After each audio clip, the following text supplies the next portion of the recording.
Then we have Tejal Bonekar, Director R&D Tech Mahindra.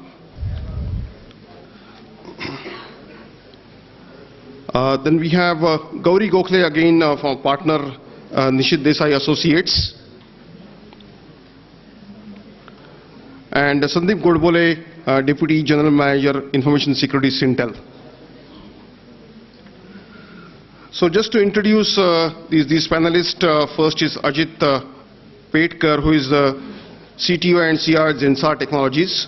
He has 20 years of experience into the IT and IT services software products companies in multiple leadership roles.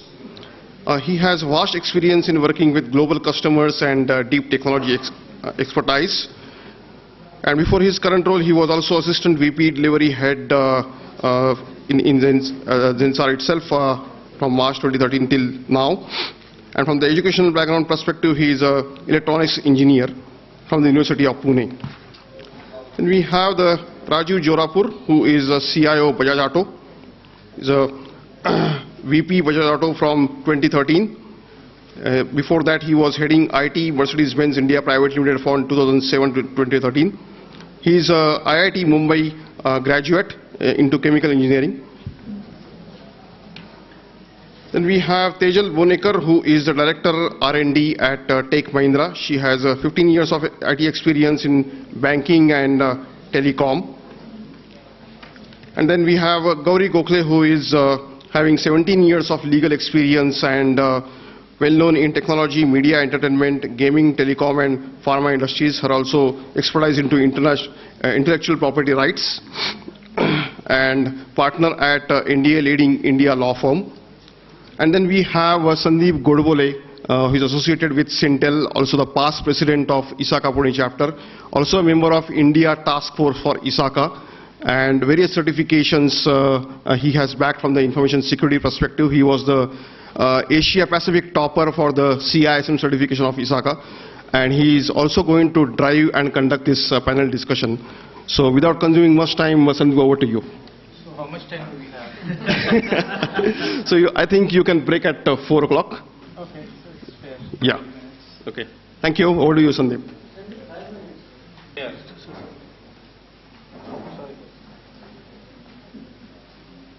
So when the chapter requested me to, be part of the panel, I was really happy, but it took a while for me to realize a few facts. And that's when I realized the enormity of the situation.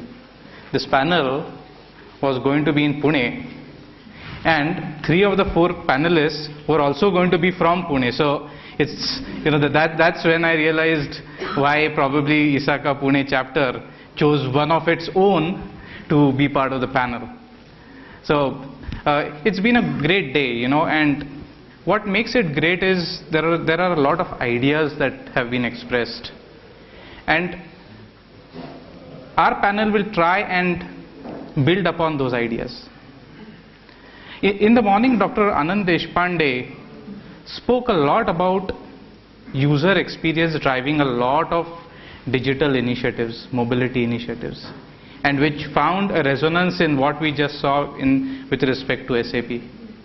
Then he also spoke a lot about transformation, and that the transformation is not a single block, but it's something that is iterative, something that is a delta.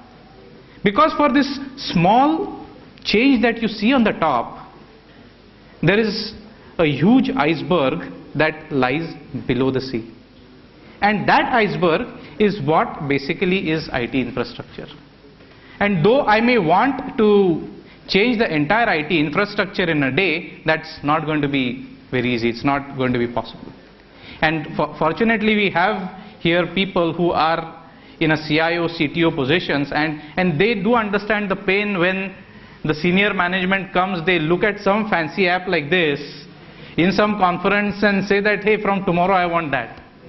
So that really sets a context for the discussion today.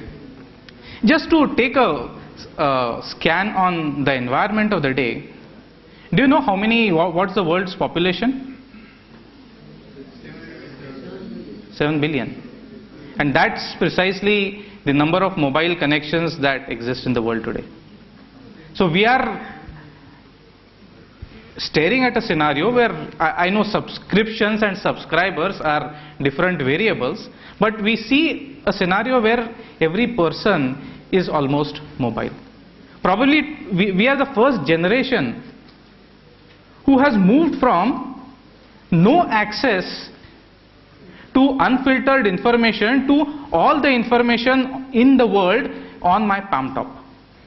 And that's a big change that's happening. There are also references to how the internet usage is changing in terms of access. Many of you might have seen Mary Meeker's survey over the years. She is a well-known analyst in one of the top VC companies in the world, and she does a wonderful job of predicting where the world is going. And the graph she has shown over the years with respect to internet access over mobile devices is growing. So today approximately, I believe, about 30 to 35%, if not more, of the internet is accessed via mobile devices. And what it means therefore is that to view mobility in isolation is a challenge. So despite all these shortcomings, despite all these challenges, we will try and have the discussion today.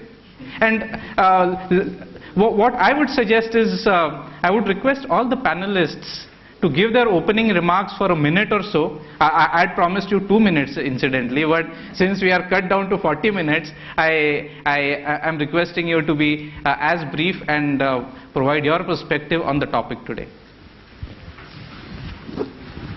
Maybe you can start with the ladies. They get the priority always.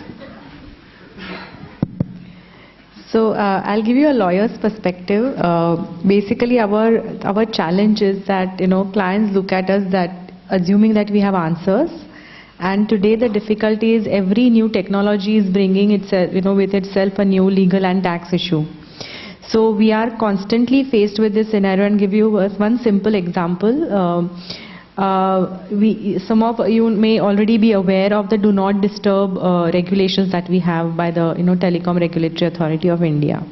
So one of our clients wanted to basically start a campaign on WhatsApp, and then the question is whether those regulations apply to WhatsApp or not. It is construed to be a message, but is it construed to be a telecom message? Is it a mobile message which is controlled by Telecom Regulatory Authority of India?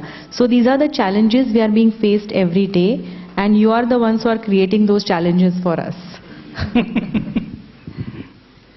Yeah, so being part of TechM and a part of innovation, we've been very lucky to have a lot of customers who visit India.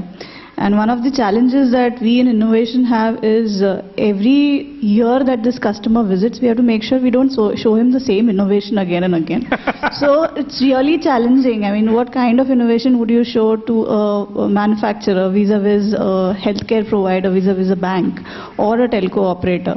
And that really keeps us on the toes, because people are demanding so much. The technology in the West changes so quickly that we sitting in East and having all our development centers in East have to really pace up with it and bring up solutions that really wow the customer. So I guess in future talks we will discuss what these innovations and solutions are. Okay, so mine would be a practitioner's perspective. We have a very interesting time where on one hand we have growth and expansion from the business. On the other hand, we have the security topics, and we have to make sure that we are able to run, but run safely, and at the end of the day reach our goal. So I would be able to give some practitioner's tips on how to manage risk. It's a very simple strategy actually that we follow. First is we contextualize the risk in terms of the business strategy, and then we just have to manage it. So maybe during the course of the discussion, I will be able to share some interesting examples. Thanks. I play a very interesting role in Zensar. I am the CTO and I also play the role of CIO. So you will imagine what I am going through. So typically as a CTO, I am excited with the new technologies and I say, okay, let's go for it. And then before that, let's go for it, my CIO role comes into picture. And then I have to go reach out to legal. And there are obviously certain clauses which says that we can't use it as is even though it is open source or even though it is readily available. So balancing this act for any upcoming new technology is going to be a big challenge for everyone. And though we have seen the nice looking demos and everyone is really going behind all this SMAC technology stack and industry is really moving rapidly in this direction, obviously we will discuss about what are the challenges that we foresee for every one of us. But yes, I mean, the business is really looking at it. They wanted it yesterday. And we have to make sure that how best we can satisfy their needs. So that is going to be a very interesting era for us. Sure. So, I mean, if we look at the topic is basically around GRC. And here I'm tempted to recall the classic tussle between Edison and Tesla.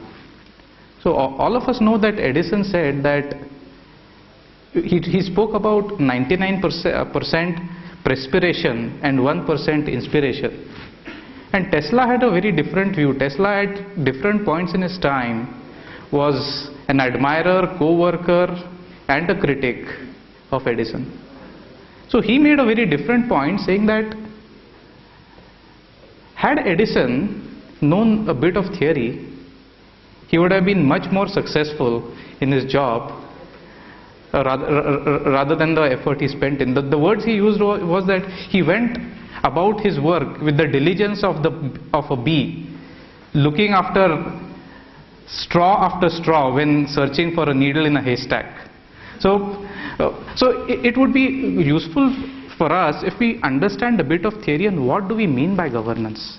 Now in the context of IT, and I'm using the Isaca view on this, Isaca looks at IT governance from a perspective of its outcomes rather than what processes necessarily it has to have.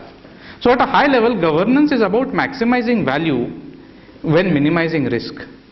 And this involves what Isaca's terminology, strategic alignment, alignment with where the organization wants to go. If the organization wants to go mobile, and as a security person I stop it citing security concerns, I am doing a great disservice. So alignment, then value delivery. I need to have a mechanism, a measure to get value. Just because I published a few apps, I cannot say that I am totally mobile. I need a mechanism to collect and measure the value. Then my efforts should result into effective risk management. If I get both value and alignment, but along with that a huge bundle of risk, I am putting everything in jeopardy. I also need to have performance measurement. How well am I doing it? I need to measure the resources. I need to align my resources that are available in the available manner. And in the end, I also need to have an assurance over all the activities that are going. So when I look at governance from a Isaca perspective, it's a bag of maximizing value while minimizing the risk. And we have fantastic examples here. I would request Rajiv to just share his experiences on some of the mobile initiatives from the perspective of the value part of IT governance as to how you have used mobility and mobile to your organization's advantage. Okay, so as I said, we contextualize risk in terms of strategy. And just to give you a simple example, one of our strategies is to improve our sales through word of mouth. Now to actionize this, when we say word of mouth, there are two parts or three parts to it. One is people speak good about the brand. Second part is people don't speak about it. And the third is people speak bad about the brand. Now if you really look very sharply, the key thing for us was to focus on people should not speak bad. It's okay if less people speak good, it's okay if people don't speak, but it is disastrous if people speak bad. Now contextualize this in terms of our business. 50% of our business today is through exports. Now the topic is, and these are exports out to the emerging countries, Nigeria, Colombia, Sri Lanka. It's very difficult for us to understand how people perceive a brand in those countries sitting here. What value do they associate with the product that we intend to sell? So it was very critical for us to understand if people are speaking not good, then we should be immediately able to first sense this and then be able to respond. Especially if we're talking of new product launches, it's disastrous if we launch today and suddenly tomorrow somebody speaks, it's not working or something is gone wrong, then we start off on a wrong footing and the whole thing cascades out of control.